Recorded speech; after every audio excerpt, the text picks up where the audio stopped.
Assalamu alaikum. Bismillahir Rahmanir Rahim. Dear students, how are you? I am fine. Come on, I am also fine by the grace of Allah. Dear students, at this moment, those who are all knowledgeable and this part of my grammar will be very useful to you, inshallah. Dear students, I will introduce myself. My name is Monirul Islam, a teacher of Paranagar Ideal School and College, Jatrabari, Dhaka. Dear students, today I will make question number 7. This question is only for class 9 and 10. This is completing sentence. Dear students, let's move on to grammar. প্রিয় ছাত্রছাত্রী, আমরা গ্রামারে আসি। তোমাদের সাথে গ্রামারই হয়ে যাক। Students, বলেছি একটু আগেই যে আমি যে গ্রামার আজকে করাবো সেটা হচ্ছে completing sentence. Students, completing sentence question number 7 এবং এখানে 5 মার্ক। তুমি এই 5 মার্কের জন্য যখনই আনসার করতে যাবা অবশ্যই কোশ্চেনটা তোমার খাতায় তুলতে হবে, কারণ কমপ্লিটিং সেন্টেন্স মানে হচ্ছে সম্পূর্ণ সেন্টেন্স, সম্পূর্ণ বাক্য, পরিপূরক বাক্য। কিন্তু আমরা প্রশ্নে এটা ইনকমপ্লিট দেই, আর তোমাকে কমপ্লিট করতে হবে ওই প্রশ্নটা খাতায় তুলে। বারবার বলি, খাতায় না তুলে কখনো তুমি ইনকমপ্লিট সেন্টেন্স করতে যাও না, তাহলে ভুল হবে। কষ্ট করে উত্তর লিখছো সেটা হবে না। স্টুডেন্টস, আমরা যেটা বলছি যে কমপ্লিট সেন্টেন্স করতে গেলে কিছু শব্দ নির্দিষ্ট দেওয়া থাকে এবং কিছু থাকে প্রবাদ, যেমন প্রভার্ব। এই ধরনের যদি নির্দিষ্ট কিছু শব্দ দেওয়া থাকে তাহলে ওই শব্দের কিছু রুল আছে যেটা তোমাদেরকে কমপ্লিট করতে হবে। তাহলে আসো আমরা কিভাবে সেটা করি। হ্যাঁ, একটা কথা অবশ্যই স্টুডেন্টস, যখন আমি এটা করাবো এবং যারা ভিডিওর সামনে এটা দেখছো অবশ্যই হাতে কলম এবং খাতা নিয়ে রাখবে যদি তোমার শেখার ইচ্ছা থাকে, কারণ কলম নিয়ে যখন তুমি প্র্যাকটিস করবে আমার সাথে সাথে অবশ্যই শিখতে পারবে ইনশাল্লাহ। স্টুডেন্টস, আমি প্রথম যে রুল করাবো সেটা হচ্ছে scarcely had, no sooner had এবং হার্ডলি হ্যাড। অর্থাৎ scarcely had dash dash when, hardly had dash dash when, no sooner had dash dash then. এটা মনে রাখবে, আমি লিখে দিচ্ছি। স্টুডেন্টস, প্রথমে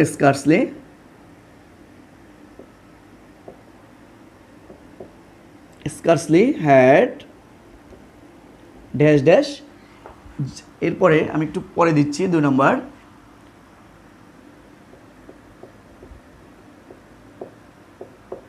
hardly had dash dash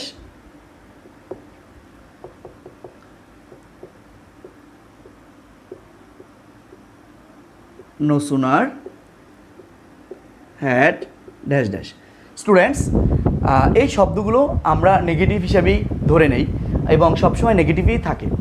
students, dash dash বলতে এখানে প্রশ্নে যেটা থাকবে সেটা সেই অংশের জন্য আমি ড্যাশ ড্যাশ লিখলাম।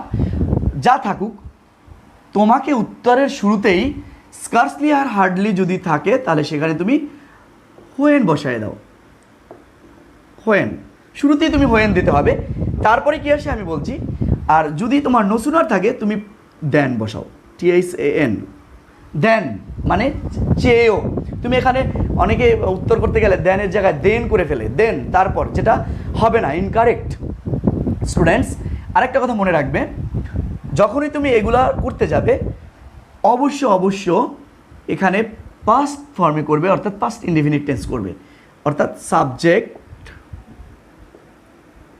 প্লাস ভার্বের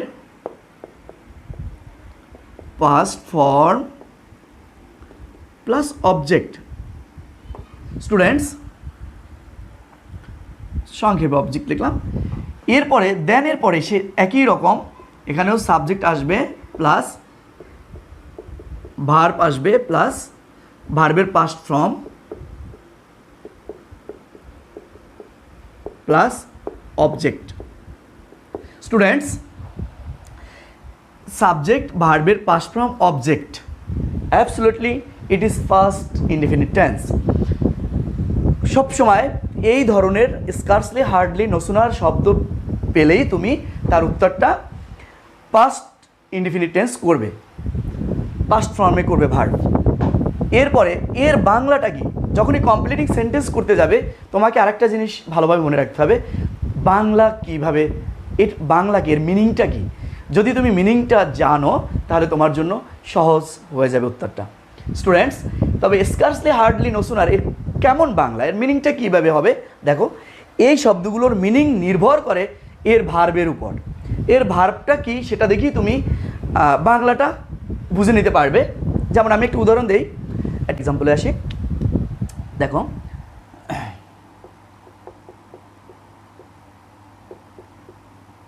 স্টুডেন্টস আবার বলছি, যখনই আমরা স্কার্সলি হার্ডলি পাবো এবং এই ধরনের সেন্টেন্স সর্বদাই পাস্ট পারফেক্টই হয় এবং উত্তরটা পাস্ট ইনডিফিনিট করব। আমার উদাহরণটা হচ্ছে এরকম,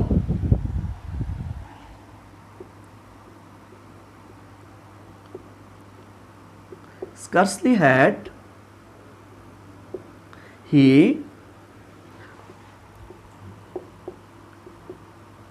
entered the classroom dash। Students এখন বাংলা কি, এই বাক্যের বাংলাটা আমরা কিভাবে বুঝবো? Scarcely hardly no sooner had Bangla কি? স্টুডেন্টস বাংলা না বুঝলে তোমরা কমপ্লিট করতে পারবে না, তোমাদের উত্তর ভুল হওয়ার সম্ভাবনা বেশি থাকবে। আচ্ছা বাংলাটা নির্ভর করে এই ধরনের সেন্টেন্সে ভার্বের উপর। আমি একটু আগেই বলেছি ভার্বের উপর বাংলা নির্ভর করে। ইন্টার্ড এর প্রেজেন্ট ফর্ম হচ্ছে ইন্টার্ড, প্রবেশ করা। আচ্ছা তো ইন্টার প্রবেশ করা, scarcely had he enter the classroom, কোথায় প্রবেশ করে? ক্লাসরুমে। কে? সে। অর্থাৎ সে শ্রেণীকক্ষে প্রবেশ করতে না করতেই এরকম একটা বাংলা। এখন কি দিতে পারি, কি উত্তরটা হতে পারে? এরকম হতে পারে, সে শ্রেণীকক্ষে প্রবেশ করতে না করতেই ছাত্রছাত্রীরা দাঁড়িয়ে গেল, বৃষ্টি শুরু হলো, আমরা উঠে দাঁড়ালাম। অর্থাৎ যে কোনো বাংলায় তুমি বলো না কেন প্রত্যেকটাকেই তোমার পাস্ট ইনডিফিনিট টেন্স করতে হবে। স্টুডেন্টস এক্ষেত্রে সবসময় একটা সাবজেক্ট আনতে হবে, ভার্বের পাস্ট ফর্ম আনতে হবে, অবজেক্ট আনতে হবে। যদি বলি সে শ্রেণীকক্ষে প্রবেশ করতে না করতেই, আমরা কি দিতে পারি? এখানে সে বলতে টিচারকে বোঝাচ্ছে অথবা কোনো গণ্যমান্য ব্যক্তিকে বোঝাচ্ছে। আচ্ছা তাহলে আমরা সাধারণত স্কুল বা ক্লাসরুমে সাধারণত টিচাররাই ঢোকে আর আমরা দাঁড়িয়ে যাই, স্টুডেন্টরা দাঁড়িয়ে যায়। তাহলে আমরা আনসারটা কী করতে পারি? When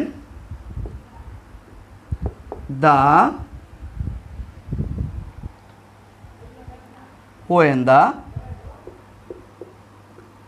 students stood up. Okay students তাহলে আমরা পুরো বাংলাটা কি পেলাম? স্কার্সলি হার্ডলি নো সুনার কিসের উপর নির্ভর করে? ভার্বের উপর। এখন ভার্ব যদি ইন্টার্ড না হয়ে অন্য কিছু হতো, যেমন আমি আরেকটা এক্সাম্পল দিচ্ছি, তোমরা লিখে নিতে পারো।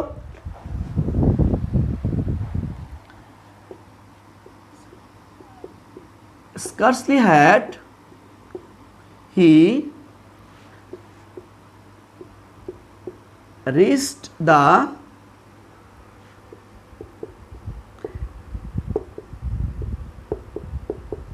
examination hall dash। Students REACHED reached, এখানে প্রেজেন্ট হচ্ছে REACH রিচ, পৌঁছানো, রিচ পৌঁছানো, আর এটা পাস্ট। এক্সামিনেশন হল পরীক্ষার হল। তো সে পরীক্ষার হলে প্রবেশ করতে না করতেই, বাংলাগুলো কেমন আসতেছে? যদি ভার প্লে হয় সে খেলা করতে না করতেই, যদি ভার গো হয় সে যেতে না যেতেই, অর্থাৎ ভার্বের উপর নির্ভর করবে সমস্ত বাংলাটা। তো সে পরীক্ষার হলে প্রবেশ করতে না করতেই আমরা কি উত্তরটা দিতে পারবো? একটা পাস্ট টেন্স আনতে হবে। সে পরীক্ষার হলে প্রবেশ করতে না করতেই, ঘন্টা বেজে গেল, এটাই অ্যাপ্রোপ্রিয়েট আনসার মনে করি। তাহলে আর এটা পাস্ট টেন্সে করতে হবে। এক্সামিনেশন হল, যেহেতু এখানে স্কার্সলি আছে অবশ্যই আমরা হোয়েন বসাবো। হোয়েন দ্য বেল র্যাং, অর্থাৎ ভার্বের পাস্ট ফর্ম। স্টুডেন্টস আশা করি মোটামুটি বুঝছো। এখন যদি আমি নসুনার হ্যাড দিয়ে একটা উদাহরণ দিই, যেমন no sooner had the thief saw the police, no sooner had the thief saw হবে না, এখানে ভার্বের পাস্ট পার্টিসিপল হবে, সিন দ্য পুলিশ, যেহেতু হ্যাড আছে। তাহলে আনসারটা কী হবে? অবশ্যই আমি লিখে দিচ্ছি।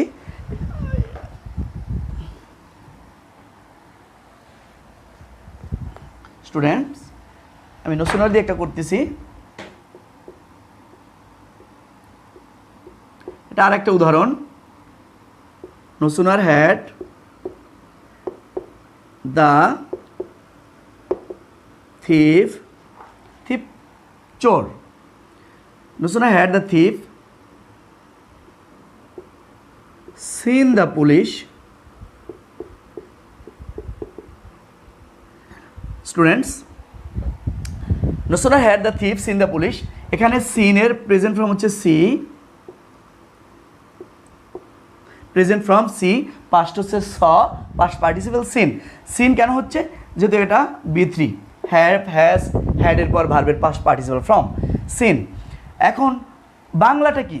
নসুনার হ্যাড দ্য থিপ, থিপ মানে চোর, সি অর্থ দেখা, দ্য পুলিশ, পুলিশ, অর্থাৎ চোরটি পুলিশকে দেখতে না দেখতেই, চোরটি পুলিশকে দেখতে না দেখতেই কি সে ধরা দিল?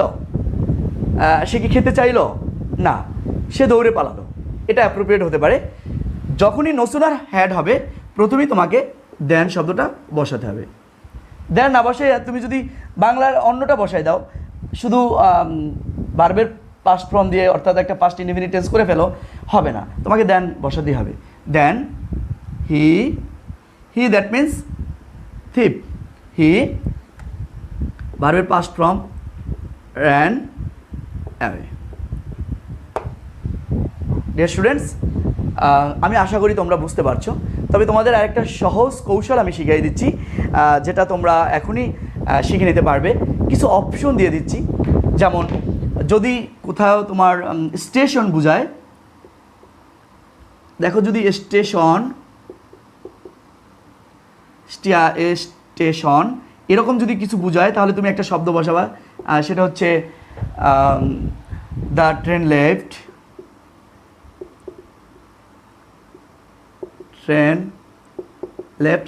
স্টুডেন্টস এটার প্রয়োজন নাই, এটা একটা কৌশল যেটা তোমরা ক্লাসেই তোমাদের টিচাররা শিখিয়ে দেবে। এটা আমার এখানে লাইভে ক্লাস ঠিক হবে না। স্টুডেন্টস আশা করি বুঝেছো।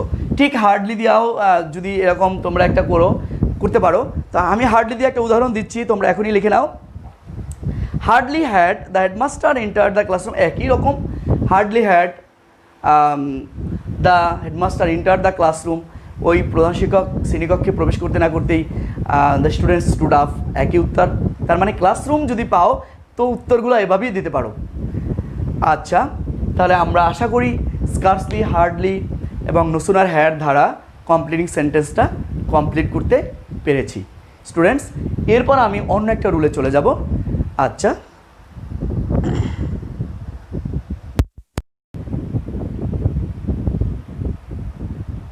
ডিয়ার স্টুডেন্টস, আমরা এখন যে রুলটি করব সেটা হচ্ছে অ্যাজ ইফ অথবা অ্যাজ দো। অ্যাজ ইফ অথবা অ্যাজ দো। এর বাংলা হচ্ছে যেন, এর বাংলাটা হচ্ছে যেন। স্টুডেন্টস অ্যাজ ইফ বা অ্যাজ দো এর বাংলা হচ্ছে যেন। তোমরা সহজেই মনে রাখবা এবং মনে রাখার চেষ্টা করবে যে অ্যাজ ইফ বা অ্যাজ দো যুক্ত অ্যাজ ইফ বা অ্যাজ দো অর্থাৎ এর প্রথম অর্থাৎ প্রিন্সিপাল ক্লুজটি যদি প্রেজেন্ট ইনডিফিনিট হয়, অবশ্য উত্তরটা অর্থাৎ সাবঅর্ডিনেট ক্লুজটি পাস্ট ইনডিফিনিট করবে। আবার বলছি, আমি একটু লিখে দিচ্ছি মনে রাখার জন্য। স্টুডেন্টস, অ্যাজ ইফ বা অ্যাজ দো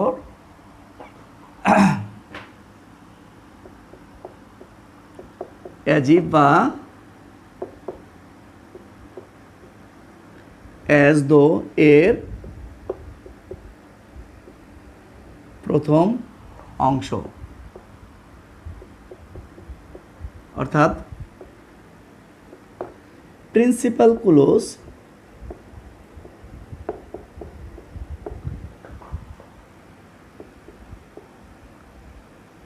ক্লুজটি যদি প্রেজেন্ট ইনডেফিনিট হয়,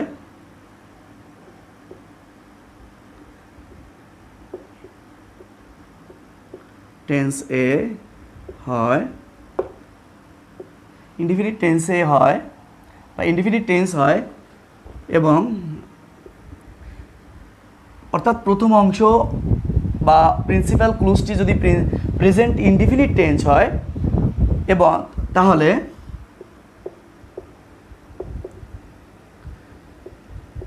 দ্বিতীয় অংশ অর্থাৎ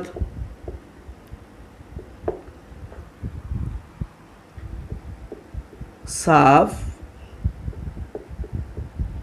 অর্ডিনেট ক্লুজটি, আমি বানানটা আবার লিখছি,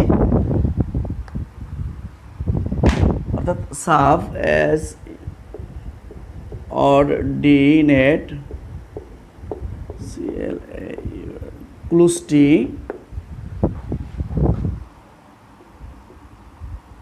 পাস্ট টেন্স এ হয়, অর্থাৎ subject plus B2 plus object. Students, মনে রাখবা অ্যাজ ইফ বা অ্যাজ দ্য রুল। আবার বলছি, সহজভাবে মনে রাখবা এভাবে যে অ্যাজ ইফ বা অ্যাজ দ্য যুক্ত বাক্যের প্রথম অংশ যদি দেখো তোমার প্রেজেন্ট ইনডেফিনিট আছে, তাহলে দ্বিতীয় অংশ পাস্ট ইনডেফিনিট করবে, এবং যদি দেখো প্রথম অংশ পাস্ট ইনডেফিনিট আছে, তাহলে পরেটা পাস্ট পারফেক্ট টেন্স করবে। দ্বিতীয় অংশ, এবং এটা একটা গেল। দ্বিতীয়ত হচ্ছে এরকম অ্যাজ ইফ অথবা অ্যাজ দো এর সংক্ষেপ, এর প্রথম অংশ পাস্ট হলে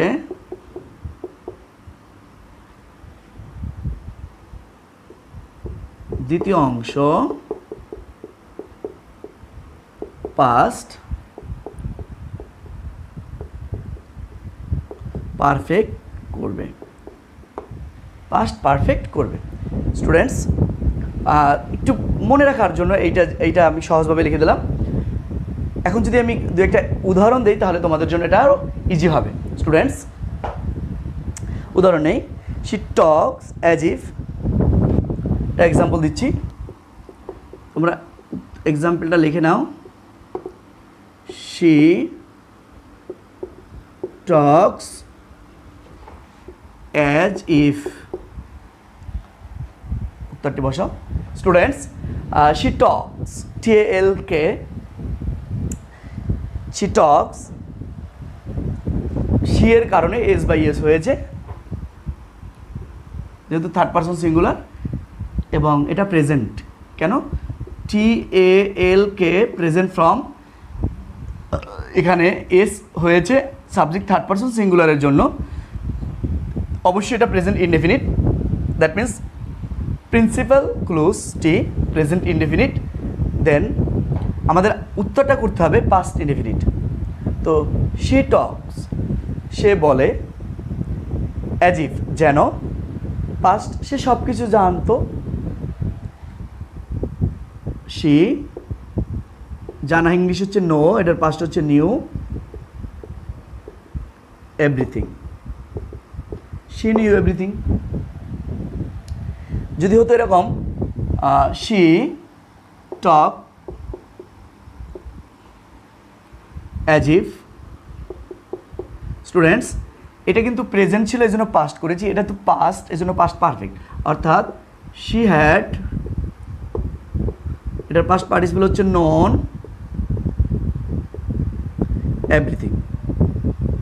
তাহলে সহজেই বুঝতে পারছো, প্রেজেন্ট হলে পরেরটা পাস্ট, আবার পাস্ট হলে পরেরটা পাস্ট পারফেক্ট।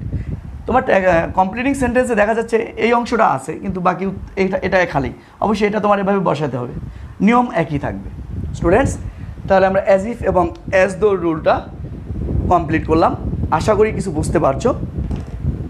স্টুডেন্টস যদি বুঝতে সমস্যা হয় অবশ্য কমেন্ট বক্সে গিয়ে কমেন্ট করবে এবং আশা করি আমরা এটার সমাধান করে দেবো ইনশাল্লাহ। স্টুডেন্টস তাহলে আমাদের নেক্সট রুলে চলে যাচ্ছি।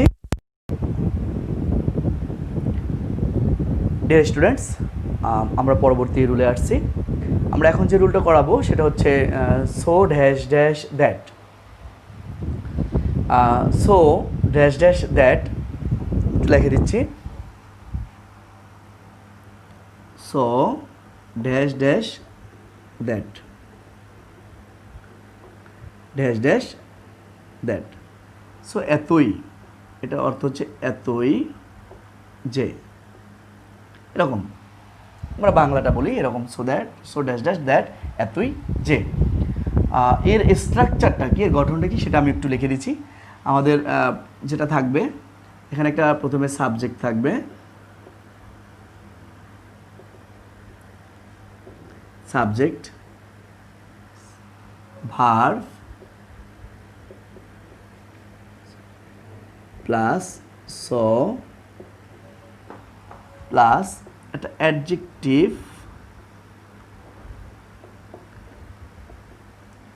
অথবা একটা অ্যাডভার্ব থাকবে।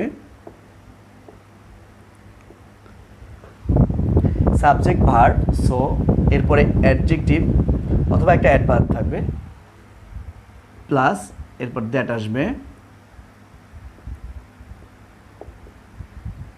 প্লাস আবার সাবজেক্ট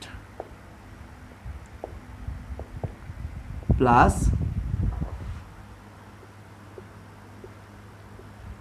ক্যান নট অথবা কুড নট।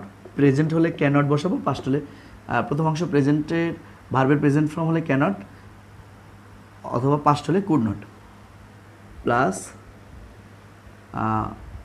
ভি ভার্বের present form, can not could নটের পর ভার্বের প্রেজেন্ট ফর্ম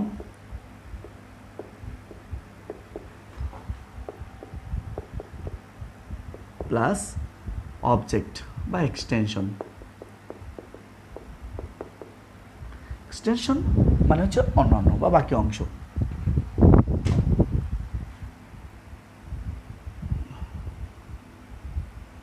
বাকি অংশ ইংরেজি হচ্ছে এক্সটেনশন। স্টুডেন্টস এ হচ্ছে আমাদের গঠন, সো ড্যাশ ড্যাশ দ্যাট। উত্তরটা করতে হবে বাংলা অর্থ জেনে। যখনই বাংলাটা ভালো বুঝবা তো তোমরা উত্তরটা সুন্দরভাবে করতে পারবা। স্টুডেন্টস একটা এক্সাম্পলে আসি।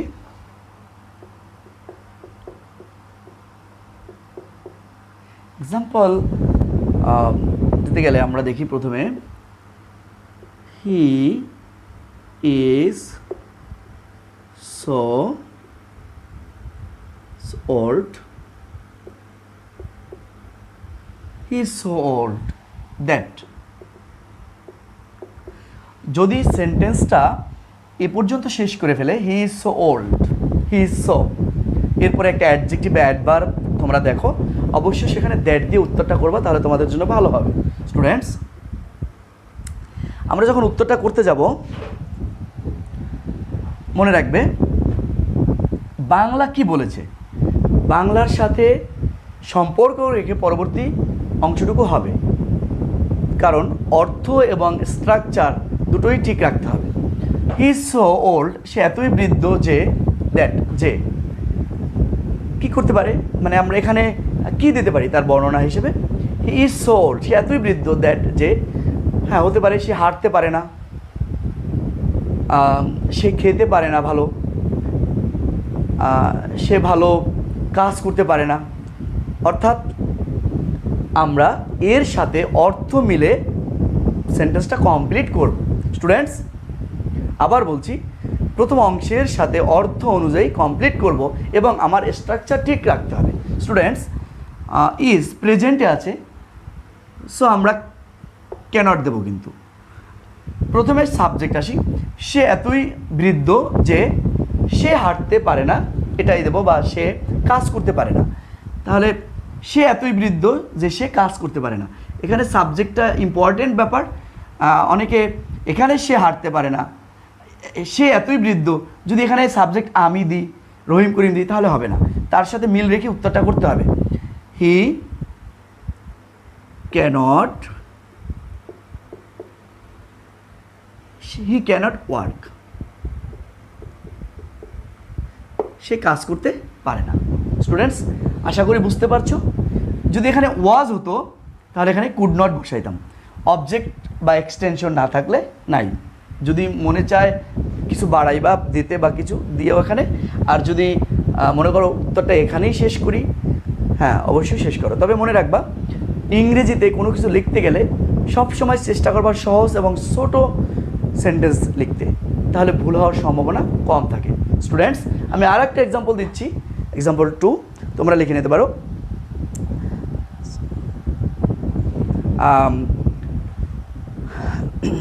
হি ইজ সো পুয়ার, আরেকটা এক্সাম্পল দিচ্ছি, he is so poor that, he is so poor for that, সে এতই গরিব যে।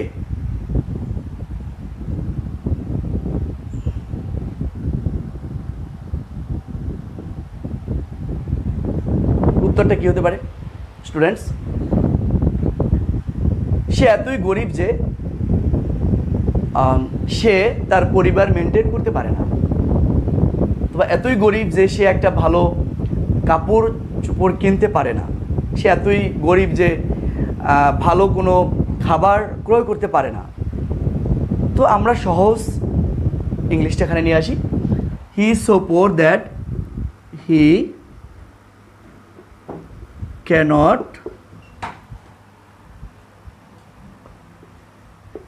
maintain